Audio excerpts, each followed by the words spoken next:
palms towards the sun. You feel the warmth of the rays, and then you know you're alive and you don't have to be afraid. Welcome to the Bassline. I had the honor of meeting Livio Sanchez at the Thrive in 25 event in West Palm Beach, Florida. He is the host of the weekly Vaccine Safety Research Foundation program that airs every Thursday on Rumble. He is cool, he is calm, and I'm thrilled to have as a guest today the dedicated Livio Sanchez. Welcome to the Bassline, Livio. How are you this morning? I'm doing well, Jeremiah. Thank you for having me. It was a pleasure to meet you down at the Truth Conference.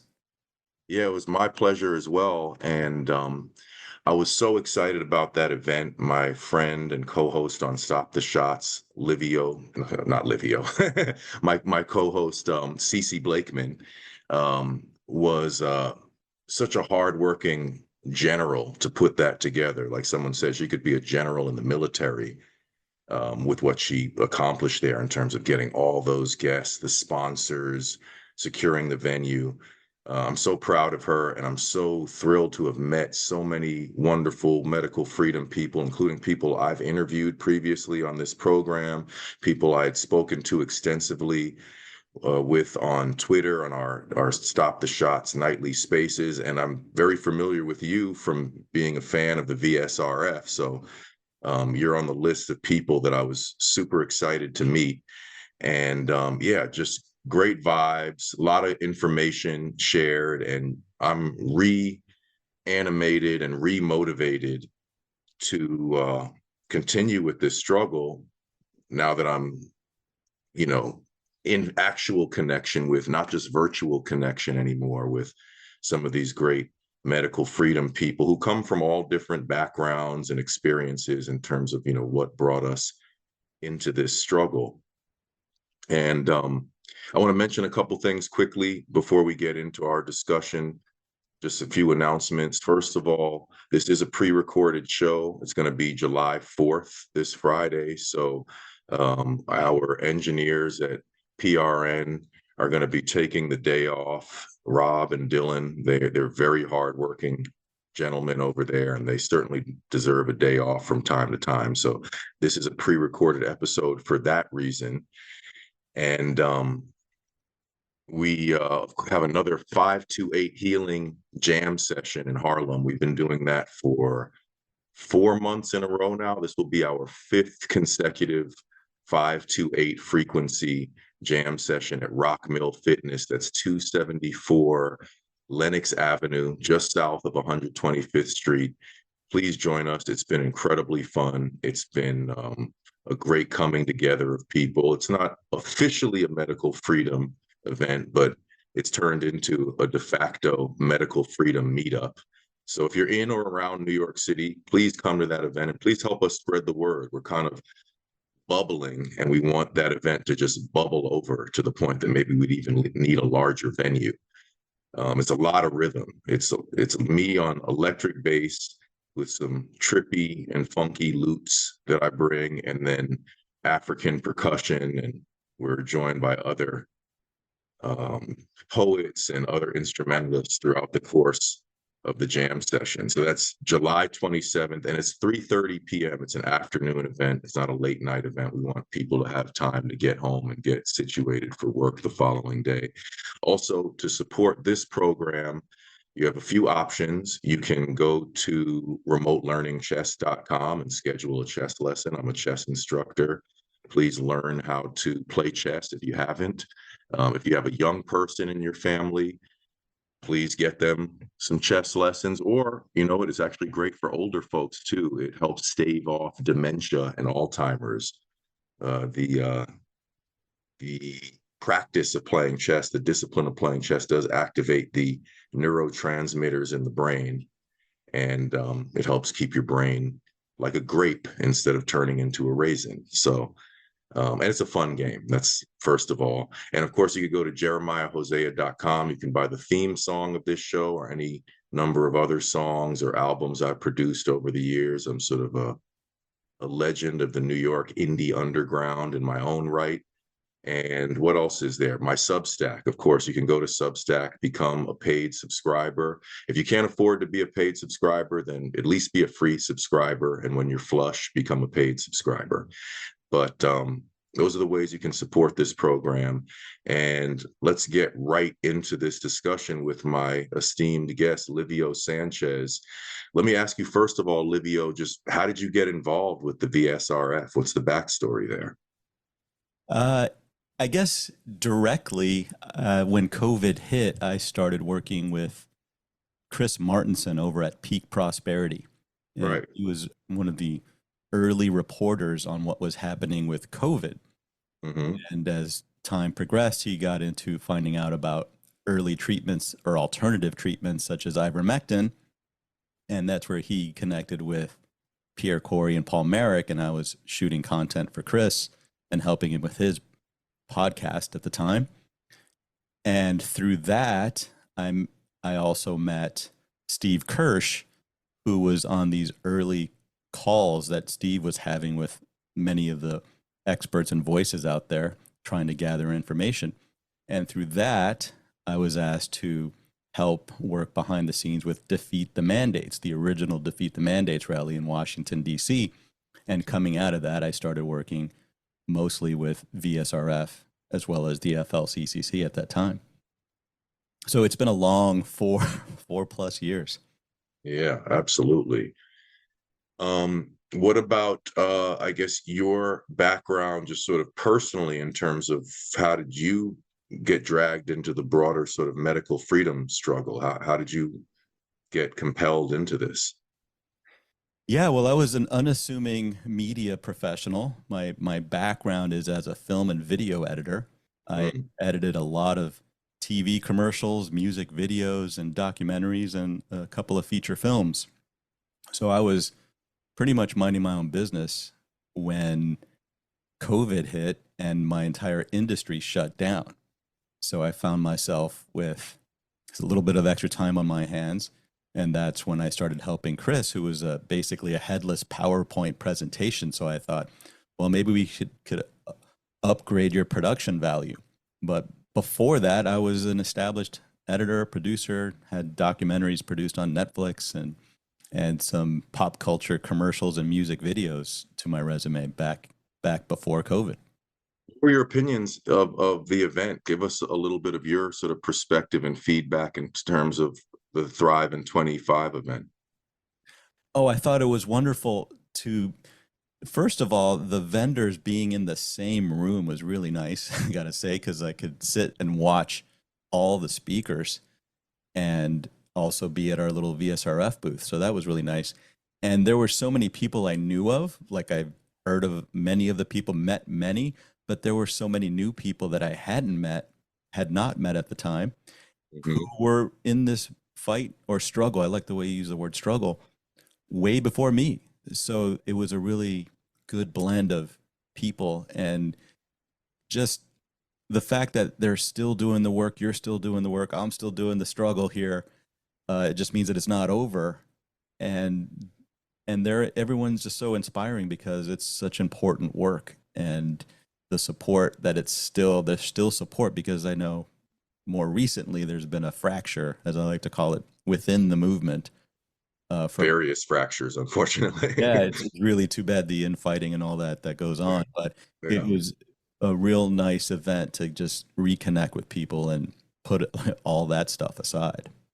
Yeah, I mean, I'll follow up on what you just said right there a little bit, which is, as far as infighting goes, I mean, first of all, I was commenting on this in the Stop the Shot space yesterday, that we have to understand the humans love their drama.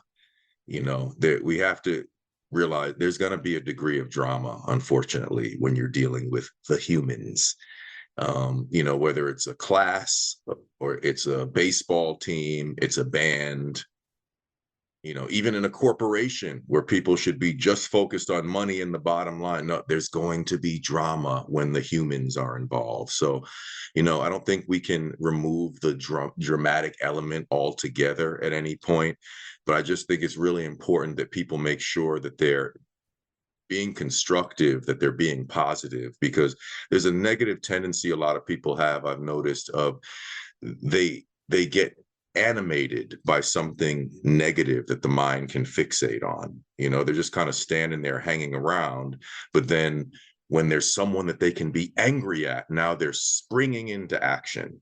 And it's like, hey, why don't you spring into action for something good we're trying to do here, not a fight that you had with somebody else, or you dislike another person or whatever.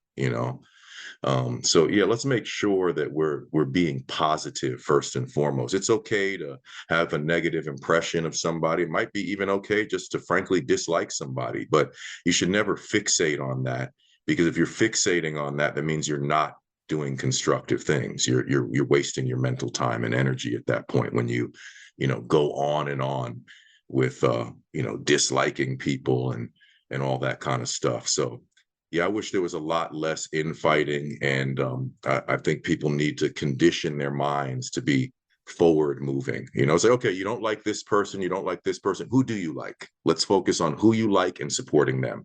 And we don't even, frankly, need to discuss the other people, because you're not going to be friends with everybody in the world, period. Right? But yeah, it was a great blend, as you said, of old school and new school. And, I'm part of the new school of this. And I'll tell you, Livio, I've been an activist in different capacities my entire adult life. And I realized through this, I was missing out from the beginning of my career as an activist, because yes, indeed, I wrote an article about it actually called "Hats Off to the Old School Anti-Vaxxers. They were way ahead of the game." And the point is that, before you become an anti-war activist, which I suggest you do, before you become an anti-police brutality activist, which I suggest you do, or any number of other things that you can protest, it all begins with sovereignty over one's own body. That's the most immediate thing. If you can violate my human rights and force medical interventions on me, I'm not a free person. There's actually no point in me protesting anything else at that point, because I'm not in control of my own body. To some extent, I'm a slave. If someone else controls your body, then that's a form of enslavement. So I think this movement is really fundamental. I think the other branches of the human rights movement emanate from bodily autonomy and the understanding of the importance, actually the necessity of that. So those are great points. I was please go ahead. a different kind of activist. Well, first of all, being a documentary filmmaker originally gives me a critical thinking mind, because I'm always looking into the truth. What is the truth behind this story? But my original activism started before the financial crisis, back in 2007, 2008, when I learned about the history of the Federal Reserve and our debt-based currency. And that was the crack open the door of, or I would say a gateway moment to being red-pilled, as Steve Kirsch likes to talk about. Yeah. Where I started to learn how money is created and how money works, and financial crash happens. And I started trying to wake people up, because it made so much sense, just the way you're talking about bodily autonomy. And that's the first and foremost thing that we should be fighting for, which I realized later. But it made so much sense. So I would talk to people about just money and ask the basic question: why don't we learn in school how money is created? What's going on? And people didn't want to have any part of that conversation or any Federal Reserve. So I started learning early on about how people were programmed. And of course, being part of creating programming, I started to see how things were working from the inside and how people were being manipulated and their minds were being manipulated. And I was part of it. And so then fast forward to COVID, I was prepared then to question everything and then to jump into the fray and try to do something about it. Actually, yeah, now I need to digress a little bit, because you triggered something in my mind right there in terms of a parallel. There was a great book that I read. It was kind of remarkable. The philosopher Slavoj Žižek, who they call the most dangerous philosopher in the West, he gave a speech I don't know, it seemed like within weeks, within less than a month, I mean, within a matter of weeks, he was speaking at Cooper Union in New York City, where he was speaking to a packed house, and everyone who attended the speech got a copy of his book that he came out with just immediately upon the what it was, the 2008 meltdown. And it was like, how do you write a book that quickly about an event that just happened a few days ago? It was like the book was written and published, and everyone who attended this event that I attended got a copy of this book called First as Tragedy, Second as Farce. And I remember on the explanation of the description of the book, he said, basically he summarized what was happening, and he said, um, George Bush, the very unpopular at the time sitting president, called in McCain and Obama from the campaign trail. Democracy was de facto suspended, as he put it. And all of these three figures were in unity, in agreement that these measures must be taken to bail out the banks, et cetera. And he raised the question, how come this unity has never been brought to bear for things such as ending world hunger, world peace, any number of other things? How come we can't use this sort of unity? And we have a repeat with that, with COVID, even to a greater extent, where we were asking a good friend of mine in discussion, we were, talking about this stuff every day. And my friend said, is this the most coordinated effort in the history of the world? All the governments are all on board for stopping COVID. What's going on here? Why is this the moment of unity that we've never seen before? So it's an interesting parallel that that you make there in terms of that crisis and then the COVID event that happened so many years later. Where do you stand in terms of, were you an old school anti-vaxxer, or are you part of this group of people like me and Steve and so many others who have become anti-vaxxers through this event? And I'll actually take it a step further. I have graduated from being an anti-vaxxer. I'm now a vaccine abolitionist. That's true. I remember you telling me that at the conference. Yeah, but where do you stand? Are you old school or new school? Well, I guess technically new school. However, I have two children, and I remember when they were first born and then they had to start getting their shots.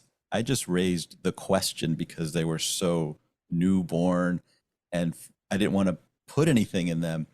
But the pediatrician and my ex-wife, my wife at the time, were like, yeah, you have to get these shots. So I just asked the question, and I basically got browbeaten into, don't even ask, this has to happen. And I complied at the time, of course, just all right. So went through all that. And my kids have had some issues, but I had never really connected it to that. Not any sort of autism or severe issues, but they had some stuff along the way shortly after that I just didn't connect.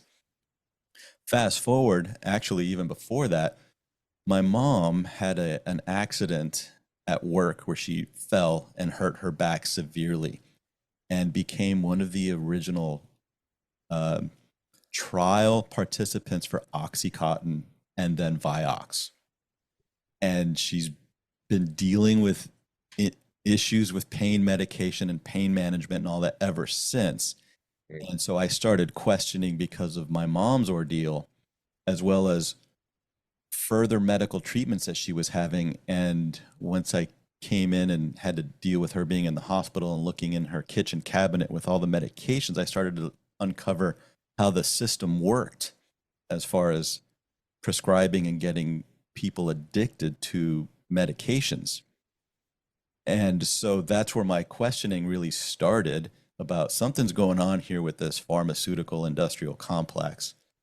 And so by the time COVID hit, I was questioning anything coming out of the pharmaceutical industry, especially this brand new miracle vaccine.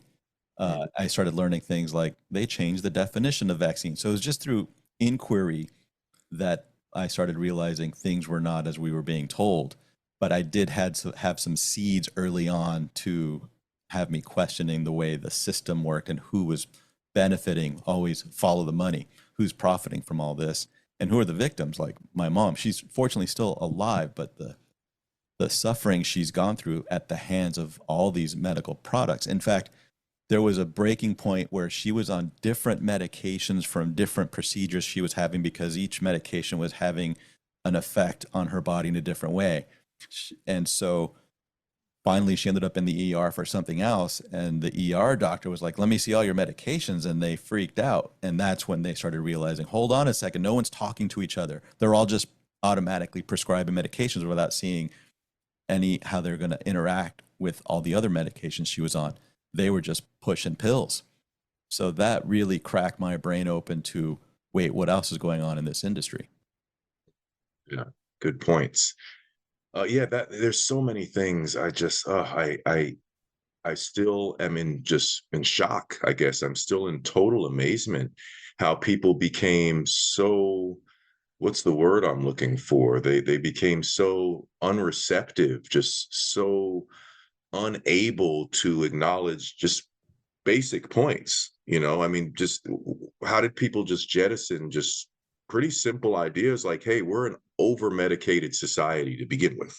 That's just true, right? It's just we're going to all get vaccines together and all this stuff. I mean, these corporations, they have criminal backgrounds. They're felonious corporations. I shouldn't be forced to interact with a felonious corporation or any corporation in a so-called free market setting. I mean, there was so many things that it's just like, this is wrong, wrong, wrong, wrong, wrong.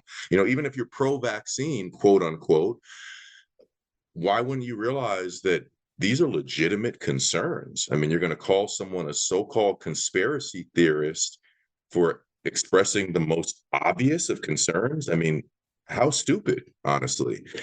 And it's interesting. I've written a couple articles using that term, conspiracy theory.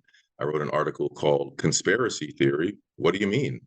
And I wrote another article called Conspiracy Theory, You're Misusing the Term. Mm-hmm. And I mean, it's an interesting thing. There's so much irony in life. And, when you call someone a conspiracy theorist, you're effectively calling them a freak, basically. And it's interesting, though, because it becomes very ironic, which is that when you call everyone who has legitimate fundamental questions a freak, that's a freakish thing to do. You're being a freak by calling everybody conspiracy theorists when they're just asking the most obvious and valid questions in a situation, right? And it's unbelievable that that's the sort of environment that they managed to create. We have Matthias Desmet and the whole mass formation, which I guess it was Robert Malone who added mass formation psychosis, which I like the psychosis part, basically just for the effect, the literary flair. But we have the mass formation that happened, but still, and I haven't read Dr. Desmet's book, honestly, but it's a good read. I would like to, but still, it seems I can only imagine that as much as he might have revealed in his book, I still think we still need to keep sort of scratching and digging and figuring out what happened to the human mind during this period, because there was so many symptoms of this strange psychological effect that they created. Their minds have been hijacked. In fact, being a media professional, I've been fairly recently doing a deep dive into propaganda. And what I've uncovered is the programming of the human mind goes back decades to early films of the 70s and even TV shows of the 50s. Both the vaccine narrative, I can track back episodes of Rawhide, black and white episodes, where they're basically the whole story is around how the vaccine saved the community and you should get this vaccine way back when. And this whole conspiracy theorist notion, if you go back and look at a few scenes in Annie Hall with Woody Allen, where he is the JFK conspiracy theorist and he's a crazy whack job, they're planting these terms in the minds of the public through media early on and being conditioned through watching programming, listening to music. It's all there. And so I try to now have empathy for people because they've lost their sovereignty in critical thinking. They've been programmed to think a certain way. They've been programmed to other other people who think differently than them, and that those people are crazy and dangerous. And that's all, a lot of it. In fact, the vast majority of it I'm finding is coming through propaganda, through media. Yeah, it's an interesting thing that always struck me about propaganda is here in America, we refer to propaganda intrinsically as a negative thing. Oh, that's propaganda. But if you look at some of the old communist texts, if you look at some of the writings of Mao Zedong, for example, he says, you must go and carry out propaganda amongst the masses. That is your duty as a member of the Communist Party or what have you. So it's interesting how we've put a negative connotation, entirely negative connotation on propaganda. But more importantly, more importantly, we pretend we don't do it. We Well, pretend the other people are doing propaganda. What we're saying is just the truth. yeah, well, they changed the terminology. Edward Bernays, as known as the godfather of propaganda, used different terms because propaganda did have a negative connotation in the 50s. So he changed it to public relations, a much friendlier term.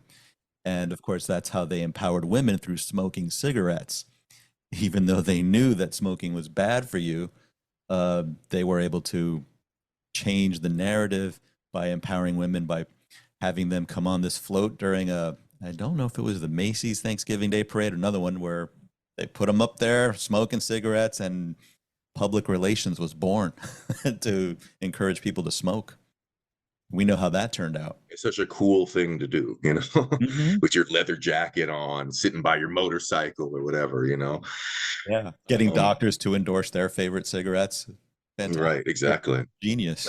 Actually, it's funny. I mentioned Mao Zedong a moment ago. Mao Zedong also said, smoking is a wonderful breathing exercise. That was actually a statement of his, but He's not wrong. It is a breathing exercise. so let's shift the conversation over a little bit in terms of vaccine injury, the harm that has been caused by these shots. Now, I'll tell you, first of all, when I was opposing these injections, I was opposing it on the grounds of just pure human rights. You should not be able to impose an invasive medical procedure on me. Least of all, impose that as a grounds of me participating in society and being able to work. I mean, how is that not a flagrant and complete violation of my rights, or anyone who was subjected to that? I mean, it's such a fundamental violation of rights. But I have to say, I had no idea that these shots were going to be so injurious to so many people. And that's kind of a sad thing as well, which I've harped on, is that we're having such a hard time getting people to acknowledge these shots, which were used to violate our rights and now have harmed so many people. But the fact of the matter is, from my point of view, if they had mandated that we all take a little tablet of vitamin C, and everyone just got a little bit of vitamin C and not a single person in the country was harmed, that would have been a total violation of our rights as well. If they had done something that they imposed on us that was not harmful, there should have been an avalanche of resistance in the simple violation of our rights and our sovereignty. But the fact that there's been a lack of response for something that has injured, that has crippled and killed so many people, takes us back to the mass formation and just the confusion that I have every day of what happened to the human race that I knew. And I've seen so much vaccine injury. I mean, as an independent journalist on this program, I've interviewed the vaccine injured. I mean, people who have had their health completely ravaged by these shots, who you take a shot, whether it was the original shot or it was one of the boosters, but all of a sudden your health is deteriorating, is collapsing. You're not just diagnosed with a disease, you're diagnosed with 6 diseases all at once. Acute organ failure in more than one organ at a time. There's so many forms of evidence. I like to point to the sort of different categories of evidence showing that these shots are harmful. And how could you ignore all of that? How could you deny all of that. We have over 4,000 peer-reviewed papers now. I said 3,000, and Dr. Philip Triantos corrected me and said, no, we're now over 4,000 peer-reviewed papers talking about the varied harms of these shots. We have the firsthand account of the vaccine injured, first and foremost, which has been compiled into several documentaries now, where you have one person after another, after another, after another saying, I took the shot, my health was destroyed. We have VAERS indicating 40,000 people have died from these shots alone on record, severe underestimate. What else do we have? I mean, we have the white fibrous clots. We have embalmers saying we've never seen these rubbery, weird clots that are now appearing in so many people, and we'd never seen this before. So, I mean, any one of those items to me should have been, oh, we need to halt this right away. Something terrible has happened. And the people who have pushed this garbage have remained unfazed. Oh, well, fibrous clots appearing in people's bodies. Oh, well, 4,000 peer-reviewed papers. Oh, well. It's extremely rare, they tell us. All of these events are extremely rare. Right. So just give us, and I just find it very interesting, everybody's personal perspective in terms of what they've seen in the way of vaccine injury. I could point to my family. I could point to the musicians that I know on the music scene here in New York. I could point to just a lot of different categories of things where I could say, this is strange, where someone mentions, I know someone who took the shot and they went into anaphylaxis. That was the first thing I heard, is my aunt, who was also against the shots, a good friend of hers, got pressure to take the shot in Houston, Texas, took the shot, flew into anaphylaxis. I bumped into the mother of one of my students on the street. I said, I hope you know these shots are dangerous. She said, I had to take it for my job. I flew into anaphylaxis. Someone mentions, prostate cancer. Oh, I know 2 people with prostate cancer. Heart issues. I know, multiple people with heart issues now after they took theirs, like on and on and on and on. So give us your firsthand report. What have you seen? What have you heard? What are some of the things that stand out in your mind in terms of being a witness to vaccine injury at this point? Yeah, like yourself, I've encountered through my work at VSRF and then also through personal relationships with people, so many vax injured people. And I divide them into 2 different buckets. The first bucket is the ones who acknowledge it and are being ignored by the medical industry. Like when I went to that defeat the mandates for the first time, I met all the React 19 vaccine injured and others. And it was very real. Like these people were suffering, and they knew what had happened to them, and they weren't being acknowledged. It was like a tragedy. So there's that bucket, and they're still fighting the same fight, whether through legal means or through health conditions and trying to get their story out. And you and I know many of those people. Then there's the people who have suffered a lot of vaccine injuries in different forms. And I'll give you some examples. The most tragic one is a close friend from college who's one of the few guys that would actually continue to talk to me after I was getting shadow banned and canceled and ghosted by friends. Mm-hmm.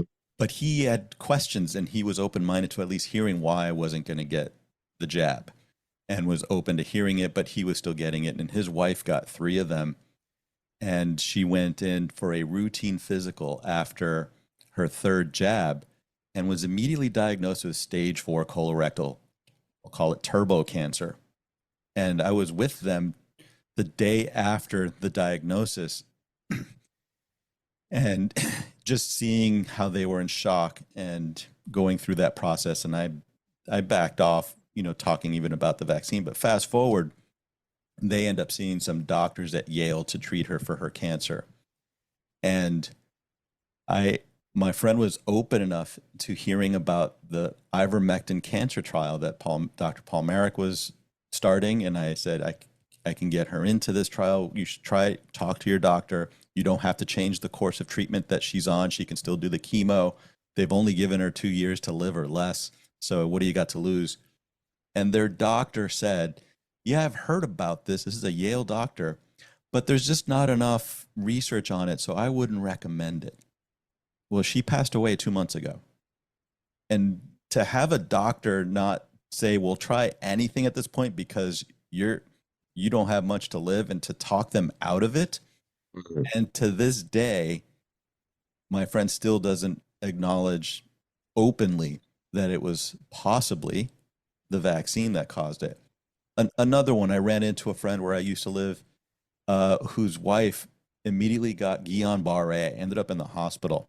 And they actually brought up doctors from Johns Hopkins University. And I'd seen her story on social media. And I ran into my friend and I said, "How's your wife doing? What's going on?" The first thing he says to me, "Now, I'm not an anti-vaxxer, but it Right. did happen right after the jab. And I think, but I'm not an Mhm. anti-vaxxer, and I'm not going Mhm. to like immediately, because we were so demonized. You saw Mhm. doctors losing their license. You saw the way people were told they were stupid, and it was a pandemic of the unvaccinated, that people didn't want to be labeled that. They didn't want to be called that extreme stupid person. So they had to go against what they were seeing, what they were experiencing with their loved ones. And I've got dozens of these anecdotal stories from friends who have suffered everything from death to neurological damages to, I mean, still, the stories I hear about fighting with the insurance companies because they're trying to now get them off and not pay for any treatment, and it's all in your head. You're fine. And they're still struggling, but they've been cut off from the system, and they're cut off from our community because they still don't acknowledge that they're vaccine injured, so they can't even get alternative treatments because they're Mhm. afraid to even look at it. They're told not to, that's dangerous, even though you're sick and it's all in your head now. My own mom got jabbed and has been dealing with blood clots and all kinds of issues. I mean, she's, as much as she dealt with up until she was vaccine injured, what happened to her after the vaccine, the stuff she went through was even worse. If you can, I mean, just procedure after procedure and stopping the blood clots, another blood clot forming, all kinds of stuff in her lungs. I mean, it's on and on and on. I mean, I never heard of blood clots being such a common thing at all, and now it's just a every other day kind of thing. I mean, I know a bunch of blood clots. Wow. I mean, another blood clot situation here. I mean, I have a friend here in the community in Harlem here who's a great fitness instructor, beloved uh, member of the community, in great shape, hospitalized twice with blood clots. The famous weatherman who I guess became sort of a television personality in general, Al Roker, hospitalized with blood clots. Mm-hmm. All these little weird things. And the And medication that helps you, Eliquis, costs $800 a month for the dose, and you take it for 3 months. And they give how you convenient for yeah, pharma. the first 30 days are free, but after that, it's going to cost you eight or more $100 a month to keep you alive, How profitable. and it's out of You your know, pocket. It's insane. I don't right. I mean to mean, laugh. It's really most people can't afford that, frankly. Most people don't have $800 in just extra disposable income. A lot of people are, paycheck to paycheck in this country, unfortunately. So that seems like a death sentence if you need to shell out that money to have your treatment for a yeah. lot of people. The people that aren't even acknowledging that they're vaccine injured aren't being treated because there is no code for vaccine injury unless maybe you get into VAERS if you're one of the few. Then there is no treatment for you once you get kicked off of the insurance. They're trying to get you off now if the insurance is no longer going to cover whatever your ailment is, and there's so many. Yeah, seriously. Oh my goodness. So let's talk about the VSRF for a moment, the Vaccine Safety Research Foundation. Um, what do you think is the potential of that organization? What would you like to see out of the VSRF? Because I've sort of fantasized about it myself, honestly, specifically about the VSRF. I'm like, what if through, I have a joke that there I go spending Steve Kirsch's money again. I think you should do this and this and this, Steve. But obviously there's a lot of people in our community who can contribute to this. And Steve is a very industrious guy. So I think he could possibly make it happen. But you know, is it possible? And I want to hear your vision, but I mean, quickly, I'll just put out there, what if the VSRF could be sort of a central hub? What if we could have the facility to really start looking into these problems of vaccine injury, really, potentially discovering the mechanisms of harm that are not completely understood, and actually providing some treatment for people who are just in a totally desperate situation now after their vaccine injuries. But, in terms of research, treatment in general, what is your vision for the VSRF and what it could possibly be in the scheme of things? Well, the VSRF does refer vaccine injured people to different doctors. Since we don't have any doctors within the organization, the VSRF has a hard time legally recommending treatment, but we can refer people to doctors who are basically outside of the system now to try to get treatment. And I've seen so many cases where people are at different stages of their illness, and it's not a one size fits all to treat the vaccine injured. Some treatments work for some, don't work for others.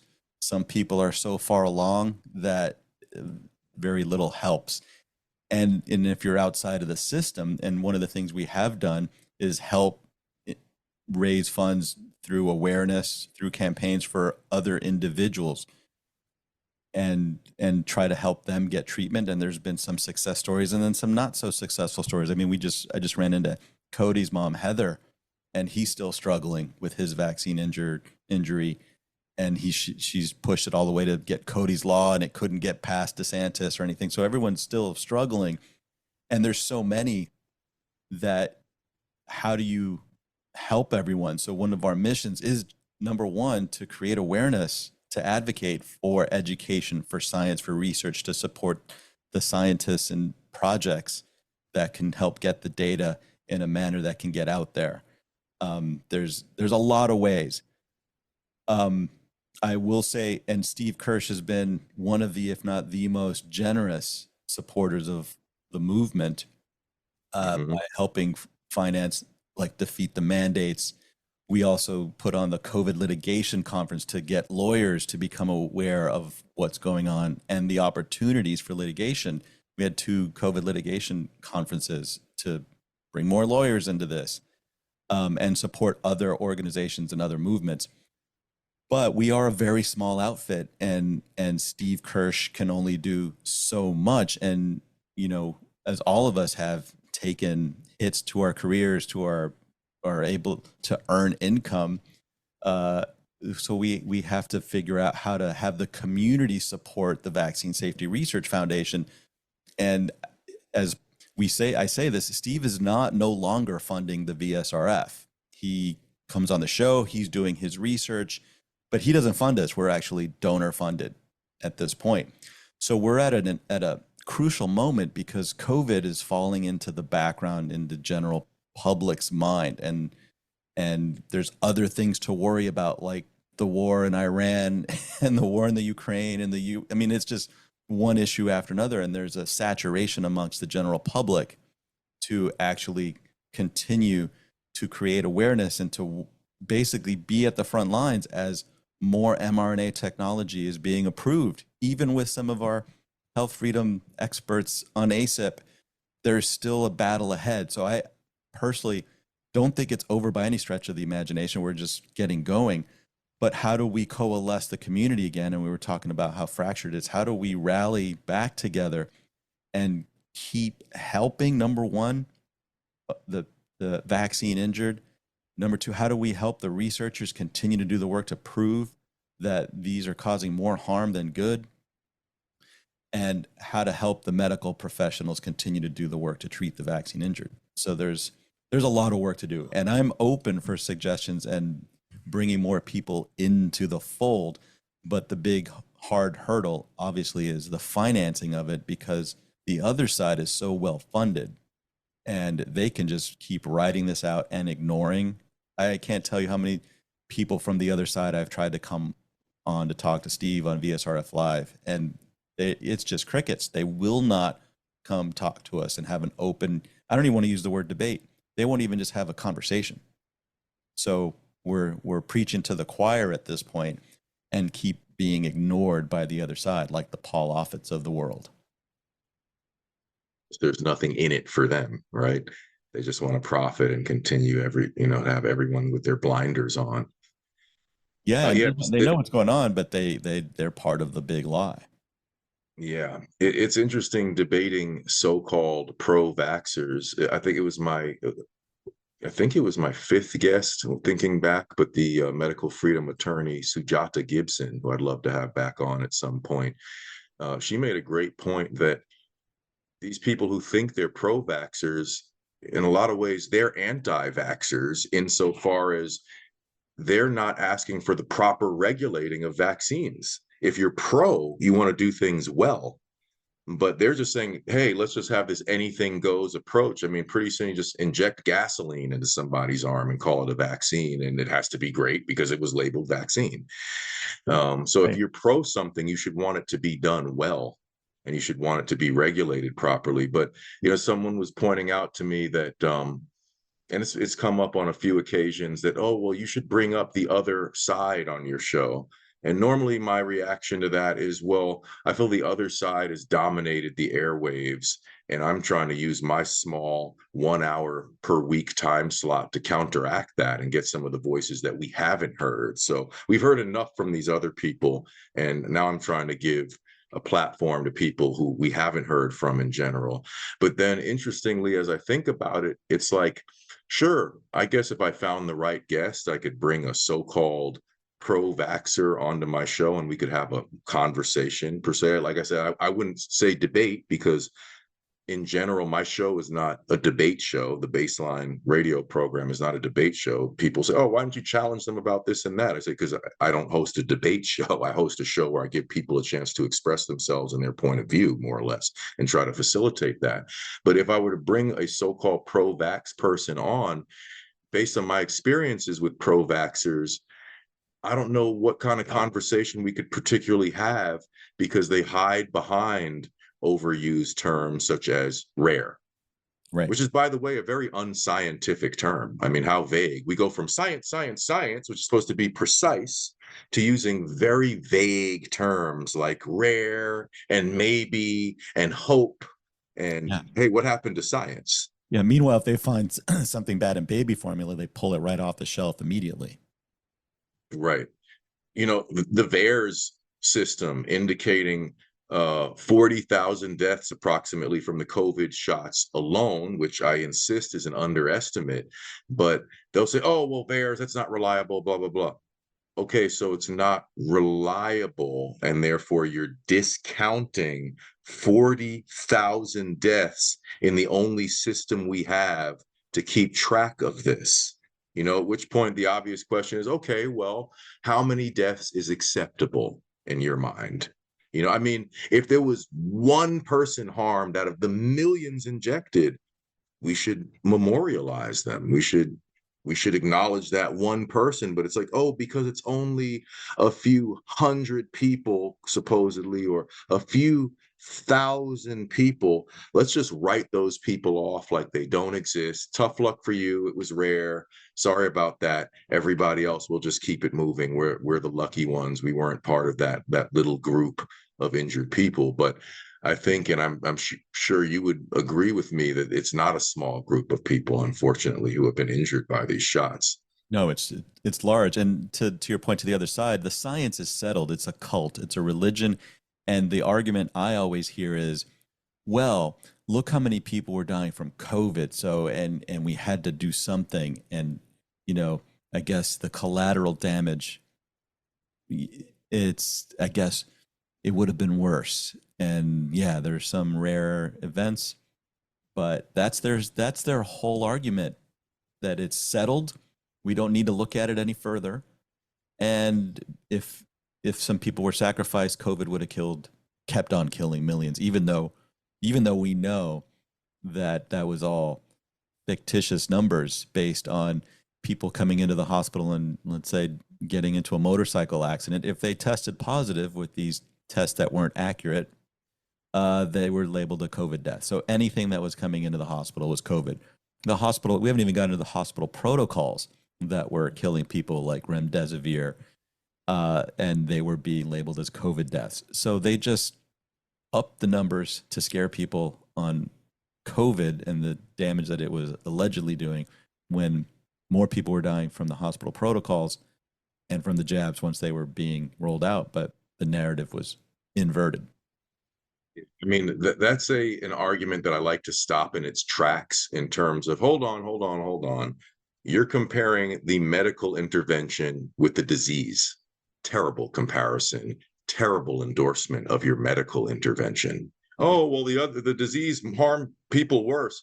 First of all, I don't think that's true. I think the shots actually harm people worse than the disease in general. But comparing your medical treatment with the disease itself, I can hardly imagine a less compelling argument. Yeah. What I'm interested to see, there's a lot of people I know that got jabbed didn't get many past 3, maybe 4, and those are rare too. So they stopped getting it. When I asked them, why did you stop getting the jab? Why aren't you up to your 10 or 11, or why aren't you on schedule? And I don't know. They just sort of like dance around the why. I just didn't feel like I needed it anymore. What I'm curious, as they tell us, this isn't me, but we keep hearing about when the next pandemic happens and when the next thing's going to happen. So they're telling us, the mainstream, the legacy media, when. And there's all these new mRNA technologies that are being run through. They're all ready to come out. And now there's a new one that I've read about that, it'll be able to anticipate what the next virus is going to be. It'll protect you from future virus. And we know that the uptake of the COVID vaccine now is in single digits practically, maybe 10%, like really low. What are these people going to do when the next big boogeyman virus shows up? Are they going to line up again? Or do they have enough doubt? And have they seen enough examples, whether within their own self or immediate family members and friends or coworkers? Are they going to get in line again? Great question. And yeah, I find it so amazing what you're just describing there, this broad category of people who they were so pro-vax, they were so into their injections, they ostracized, they alienated, they insulted people who didn't get the injections, but they stopped following the science. Yes. They're well shy of the number of shots they would have received if they remained on schedule, which, but they haven't kept up to date, but they maintain their original identity as these staunch pro-vax people. Well, come on, guys, you didn't keep up, stay with it, go get the rest of your shots. You ostracized people. You said it was okay for people to not be able to return to work. So, it's like there's a slang term that the kids nowadays use. They say, keep that same energy. Right. What happened to your enthusiasm? How come you're not running to show me your profile picture of you taking your 10th booster? Rolling up the sleeve and yeah, hey, what happened? I'm waiting for the new profile pic with the 10th shot. But to me, it's sort of it's an ipso facto sort of proof of the sham of the whole thing. And it just makes the obvious question of, one, do you honestly think that you need repeated COVID injections to exist in your natural environment? Do you honestly believe that? You think you possibly would have died of COVID had you not received 10 injections? And then the next question is, can you at least understand why someone would not want to adopt this new lifestyle that you've adopted? Because it's a lifestyle now. You're going to continually get shots for the rest of your life. It started out as, you're not going to get COVID if you take these vaccinations, as Joe Biden said in the creepiest tone of voice I've ever heard. It'll stop transmission, as Rachel Maddow said. It'll stop the virus in its tracks. Yeah. Then it became, well, it'll keep you out of the hospital. Right. It's only because they're telling you, don't go out to the hospital unless you're dying, unless you can't breathe. Then, wait as long as possible. Really? I don't recall that before COVID, where it's like, you're not well and you wouldn't go seek treatment of some sort. Yeah. I mean, they lowered the bar and lowered the bar and lowered the bar. It's like a limbo contest,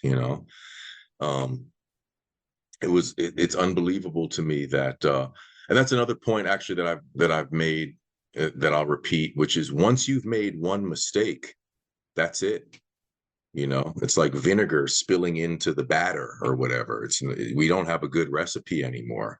Everything falls apart. You said these shots will stop transmission, and then it's the domino effect of, okay, well, you frankly don't know what you're talking about.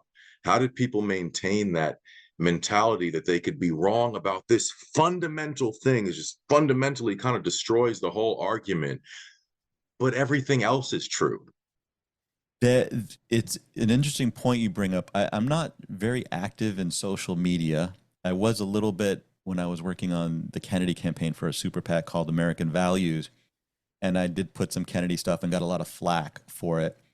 But I remember challenging a couple different people who were putting up new Rachel Maddow videos, for example, and whatever she was saying at the time. And I would remind them about how wrong she was. And they couldn't remember. And I would put the video clip of her saying it stops transmission. And then the argument was, well, she was just doing the best she could. I'm like, well, then she's not a true journalist because she's not asking the question. She's making a statement and she didn't correct it later on. And what? No retraction. No retraction. And what would these people do? They would delete the whole thread. Because once they were challenged and proven wrong, instead of saying, wow, you were right, I understand now, or let me, that makes sense, let me think about it. No, they would just delete it because the ego, the lizard brain, that like, I can't be wrong. And one of the things I have heard that from some of the people that got the jab and don't really want to talk about it is, if they're wrong and I've got something in my body that I now have no control and something bad might happen to me, I can't go there. My mind, I can't even think about that possibility. So I'm just going to shut that off and not even deal with it. Yeah, which raises another question that I've asked that I haven't really seen explored too much. And I'm sure there's no exact answer to it, but, and I've written about it in different articles, but just the idea of the mind-body connection. We know that our thought process, our minds affect our health. Is that half of the deal? Is it more than half of the deal? We don't exactly know. We have the physiological reality of our bodies, and then we have our brain, which affect our health and our well-being. And that, to me, is sort of a terrifying and important question is, how does it affect your health to live on an ongoing basis with the anxiety of a medical intervention you have received? Are people, at various levels of consciousness living with a palpable anxiety, which then could go on to really adversely affect your health because you've received something internally and you don't feel good about it? There's so many people that also get sort of lost in the discussion in terms of, and we actually spoke to a couple, had a nice conversation at the pool after the event the following day. And we met some people who were a couple who were asking, well, what are you guys here for? What's going on? We said, oh, well, we're medical freedom people. We're truthers. And the gentleman went into a story about how he took the shot pretty much against his will in a back against the wall situation, had been unemployed for 18 months, had faced foreclosure 3 times, tried to get a fake vaccine card, got a notification from the corporation. We're looking into the card numbers. We're going to make sure through insurance that you have actually received your shot. And he said he recorded a 3-minute video saying, I don't want to do this. If I die, it's because of this shot. I'm doing this because I can't be homeless. I can't be on the streets, whatever. I mean, that abuse of people, that you put them in an economic situation of despair where people are prevented from working through the lockdowns, et cetera. So they have their back against the wall in the first place, and they're told, okay, you can return to your livelihood if you've taken this shot. There's so many people who were just frankly bullied into this, and they don't feel good about it. And, what about justice for those people? I mean, of course, justice for the vaccine injured and justice for the people who were completely abused and forced into an action that they didn't feel good about.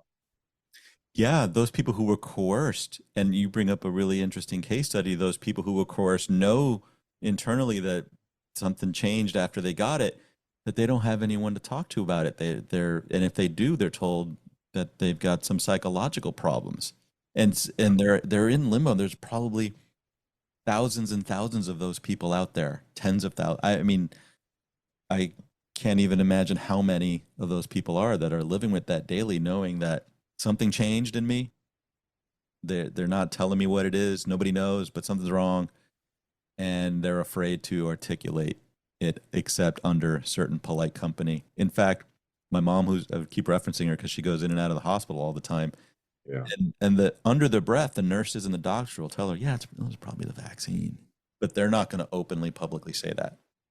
We need to somehow break that wall of silence. That's one of the biggest problems of what's going on here is people on the ground complying with this overlord, sort of mechanical overlord, where you're not speaking the truth, you're not doing what's in people's best interest because of some tyrannical element basically that's controlling the whole thing. I mean, how could we not see what a serious problem that is?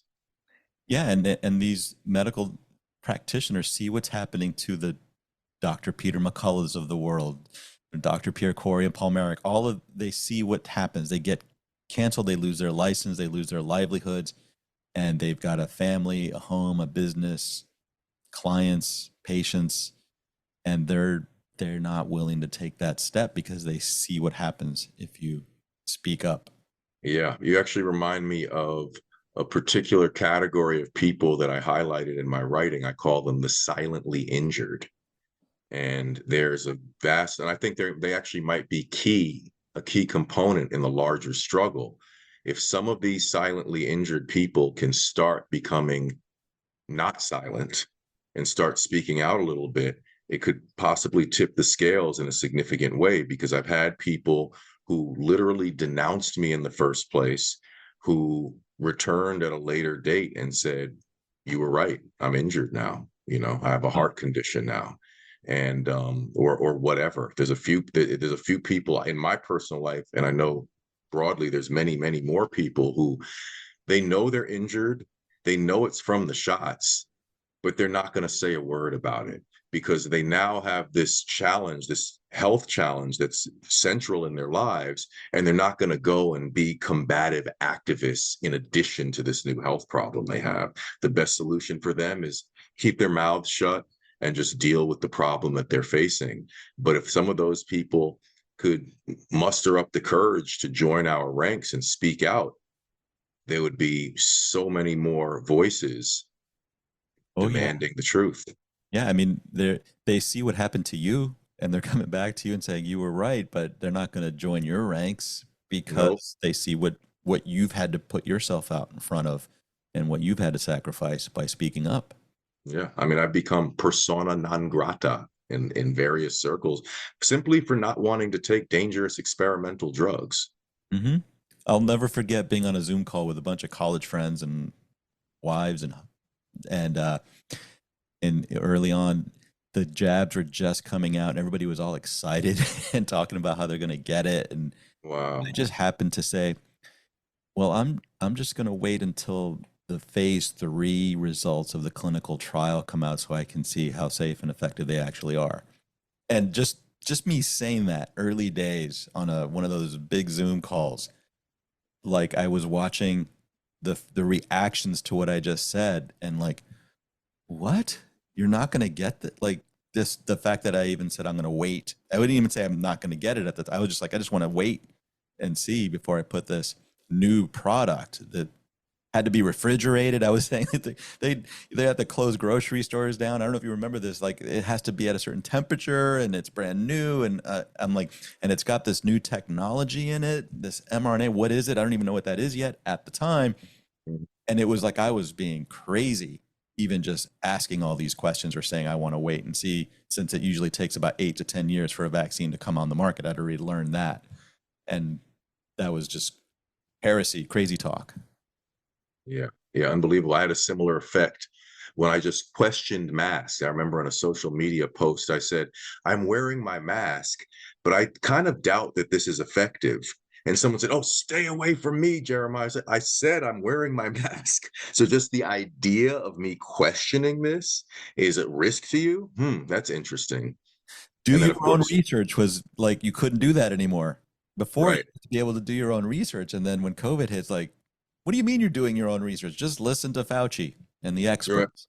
That's funny. Remember, they had a meme that showed, someone in a lab coat, holding up a beacon in their lab coat in a laboratory environment. It's a vaccine research. Then there was someone sitting on the toilet, a woman sitting on the toilet looking at her cell phone, anti-vax research. But Igor Chudov responded to that. I wonder where he went, because he had a great Substack, and I haven't seen his stuff recently. But he responded to that meme saying, "The woman on the toilet is wise." Right. It's like it might be a kind of a funny picture of someone sitting there, sitting on the toilet. But you know what? If she's looking up what the heck is this vaccine about, hey, more power to her. She's smart. Exactly. Yeah. And she's, taking care of her bowel movement at the same time. Yeah, right. Which is another healthy thing to do, actually. So yeah, we're pretty much out of time, Livio. I want to thank you so much for joining me. But before we go, can you give us all we need to know in terms of following your work specifically and just keeping up with the VSRF? Yeah, well, I am the co-host of VSRF Live every Thursday night, 7 p.m. We can find us on Rumble, where there is an active live chat, and also on X. We also stream out on X. I also produce the formerly FLCCC, now the Independent Medical Alliance webinar every Wednesday night. I'm not on camera for that, but I do produce it behind the scenes. And we have various doctors talking about all kinds of different medical topics every Wednesday night at 7 o'clock, also on Rumble and X. And I am in development on something new where I want to branch out and talk about other things that are all related and all connected, but branch outside of this and talk about things like propaganda and education and money. And I'll be launching that sometime later this summer, called The Conscious Prism. Okay, great. And what about, do you have a handle on X? I do. And I've been very quiet on there since I first got banned and censored and was supporting others. But I am on there and I will be more active soon. And my handle is at Liv Says, LIVSEZ, at Liv Says on X. And I do occasionally post something or repost something, but I will be more active there with the Conscious Prism later this summer. Okay, that's great. Yeah, I wanted to just mention quickly before we close down here, everyone, please support the VSRF. They've been one of the leading voices in all of this. Go to Rumble and make sure that you're subscribed to their channel and go comb through the archives. They've had a ton of great interviews, all sorts of voices in medical freedom. It's always worth tuning in. And that's 7 p.m. Eastern time, by the way. So I'm a firm believer in a rising tide raises all ships. We have some of the lesser known voices in medical freedom who should be elevated and become more well known. And the bigger voices in medical freedom should be even bigger, because that means more people are having this conversation. I believe that even just saying Vaccine Safety Research Foundation and just people being aware of that is just a slow sort of clawing away at this edifice of, we can't question this. I think we need to get people to realize, no, this is very well something that has to be questioned. And to say this is something we shouldn't question is precisely wrong. Everything should be questioned, right? We know everything's being updated and we're figuring out new things about how to make a race car faster. This star is actually X number of light years away, unlike what we thought in the first place. The density of a black hole. We're coming up with all kinds of things, discovering all kinds of new things about our universe, but we're not supposed to question stuff getting injected into our bodies and into our children. I couldn't think of a more ridiculous suggestion, basically. So keep up the great work, Livio. I really appreciate you taking the time to join me here. And yeah, it was a pleasure and an honor to meet you in West Palm Beach. I hope we get to meet again soon at another conference, another event. And yeah, just thanks so much for all that you do. And thanks for taking the time to be here. Yeah, thank you for having me. And Jeremiah, I want to invite you onto VSRF Live in a future episode. So let's have this conversation on my podcast with Steve Kirsch. Yeah, I'd be honored to. And I'll tell you right away, I'm not a medical professional, never claimed to be. I've interviewed many doctors. I don't think that gives me 1 ounce of credentials in terms of being a doctor. I'm an electric bass player. I'm an independent journalist, first and foremost. I'm a married father of 2 beautiful children. But my expertise is in the right to say no. I know how to spell no. N-O, the most important word in the dictionary. So I stay in my lane. I'm speaking on as a human being. I'm speaking as a father. I'm speaking as a citizen. I think that we should not be baited into a technocratic debate about our rights. Our rights should be firmly in place, and we can have scientific discussions as long, till we're blue in the face. But nothing that you can say scientifically should overrule my right to say no as it pertains to my sovereignty and the health of my children. So that's what I bring to the struggle. I'm right there with you, brother. Well, thank you so much. Have a great day, Livio. You too, Jeremiah. Thank you.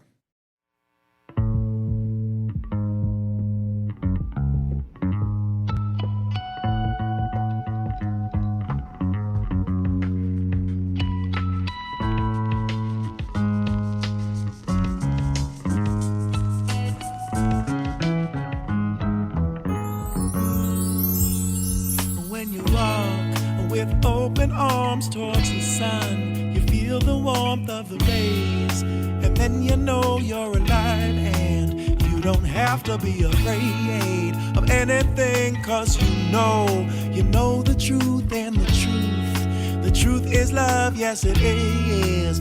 Wasn't what they said to you, or anything that you learn from a book or from the news. It's not like that, cause it's a thing. It is something that you do.